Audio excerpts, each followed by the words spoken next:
నమస్తే, welcome to Pragathi media. నేను ఆదిత్య. తెలుగు రాష్ట్రాల్లోనే కాదు, దేశవ్యాప్తంగా ఇప్పుడు ఒకే ఒక వార్త పెను సంచలనం సృష్టిస్తోంది. దశాబ్దాల కాలంగా అడవినే నమ్ముకుని సాయుధ పోరాటమే మార్గమని నమ్మిన మావోయిస్టు అగ్రనాయకత్వం కుప్పకూలిందా? కేంద్ర ప్రభుత్వం చేపట్టిన ఆపరేషన్ కగార్ దెబ్బకు మావోయిస్టు కోటలు బద్దలయ్యాయా? అవును, అందుతున్నటువంటి సమాచారం ప్రకారం మావోయిస్టు పార్టీ కేంద్ర కమిటీ కార్యదర్శి తిప్పారి తిరుపతి అలియాస్ దేవజీతో పాటు మరో అగ్రనేత మల్లా రాజ్రెడ్డి అలియాస్ సాంగ్రాం పోలీసులు ఎదుట లొంగిపోయినట్లు తెలుస్తోంది. వీరితో పాటు మరో 16 మంది ముఖ్య నేతలు కూడా ఆయుధాలు వీడినట్లు ఛత్తీస్గఢ్ డిప్యూటీ సీఎం విజయ్ శర్మ స్వయంగా ప్రకటించడం ఇప్పుడు దేశవ్యాప్తంగా హాట్ టాపిక్గా మారింది. అసలు ఏం జరిగింది? కొమరం భీం ఆసిఫాబాద్ జిల్లాలో జరిగినటువంటి ఆ లొంగుబాటు వెనుక ఉన్న అసలు కథ ఏంటో ఈరోజు మన స్పెషల్ స్టోరీలో చూద్దాం. ప్రస్తుతం మావోయిస్టు పార్టీలో నంబాల కేశవరావు తర్వాత అత్యంత కీలకమైన వ్యక్తి తిప్పారి తిరుపతి. అమిత్ షా వ్యూహరచనలో భాగంగా సాగుతున్నటువంటి ఆపరేషన్ కగార్ 2 లక్ష్యం నెరవేరినట్లేనని రాజకీయ విశ్లేషకులు భావిస్తూ ఉన్నారు. ఛత్తీస్గఢ్ హోంమంత్రి విజయ్ శర్మ ఈ లొంగుబాటును ధృవీకరిస్తూ సంచలన వ్యాఖ్యలు చేశారు.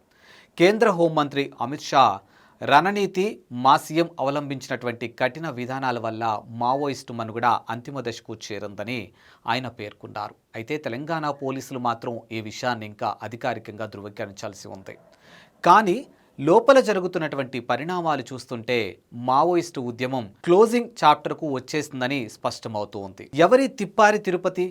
కోరుట్లగడ్డ నుంచి కేంద్ర కమిటీ వరకు ఆయన ప్రస్థానం ఎలా సాగింది అనే విషయం చూసుకున్నట్టయితే, జగిత్యాల జిల్లా కోరుట్ల అంబేద్కర్ నగర్కి చెందినటువంటి తిరుపతి 1981లో 10వ తరగతి చదువుతున్నప్పుడే రాడికల్ విద్యార్థి సంఘం వైపు ఆకర్షితుడయ్యాడు. ఇంటర్ డిగ్రీ చదువుతున్న సమయంలోనే విప్లవ భావాలను నూరిపోస్తూ పోలీసుల కళ్ళు గప్పి 1984లో అజ్ఞాతంలోకి వెళ్లారు. మహారాష్ట్రలో ఉద్యమాన్ని నిర్మిస్తున్నటువంటి సమయంలో దళ కమాండర్గా సృజనను వివాహం చేసుకున్నారు. అయితే 2019లో గడ్చిరోలి ఎన్కౌంటర్లో ఆమె మరణించడం తిరుపతిని మానసికంగా కుంగదీసింది. దశాబ్దాల పాటు దండకారణ్యంలోనే దళాలను నడిపించినటువంటి దేవిచి ఇప్పుడు ఎందుకు లొంగుబాటు బాటపట్టారు? దీనికి ప్రధాన కారణం నాయకత్వలేమి మరియు పెరిగిన పోలీసు నిఘా అని తెలుస్తూ ఉంది. ఇక మరో కీలక నేత మల్లా రాజ్రెడ్డి. పెద్దపల్లి జిల్లా మంతనికి చెందినటువంటి ఈయన ప్రస్థానం జైలు గోడల మధ్య మొదలైంది.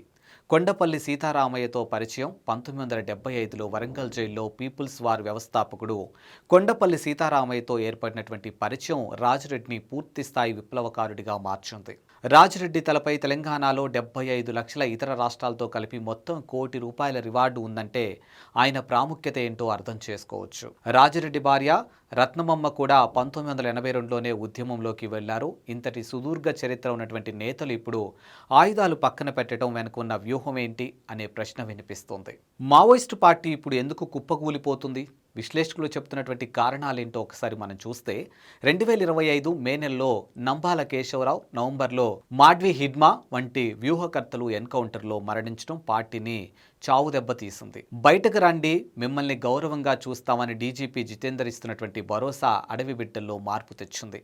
గత 2 ఏళ్లలో 588 మంది లొంగిపోవటమే దీనికి నిదర్శనం. కమ్యూనికేషన్ వ్యవస్థలు దెబ్బతినటం, నిధుల కొరత మరియు కొత్తగా యువత ఉద్యమం వైపు రాకపోవటం పార్టీని ఒంటరిని చేశాయి. ఒకవేళ దేవ్జీ, రాజిరెడ్డిల లొంగుబాటు వార్త అధికారికంగా నిర్ధారణ అయితే అది మావోయిస్టు ఉద్యమ చరిత్రలో ఒక శకం ముగిసినట్టే. తెలంగాణ నేల నుంచి పుట్టినటువంటి ఉద్యమం ఇప్పుడు అదే తెలంగాణ పోలీసుల ఎదుట ముగింపు పలుకుతుంది. సేఫ్ జోన్గా మారినటువంటి తెలంగాణ వైపు అగ్రనేతలు చూడడం ఆసక్తికర పరిణామం.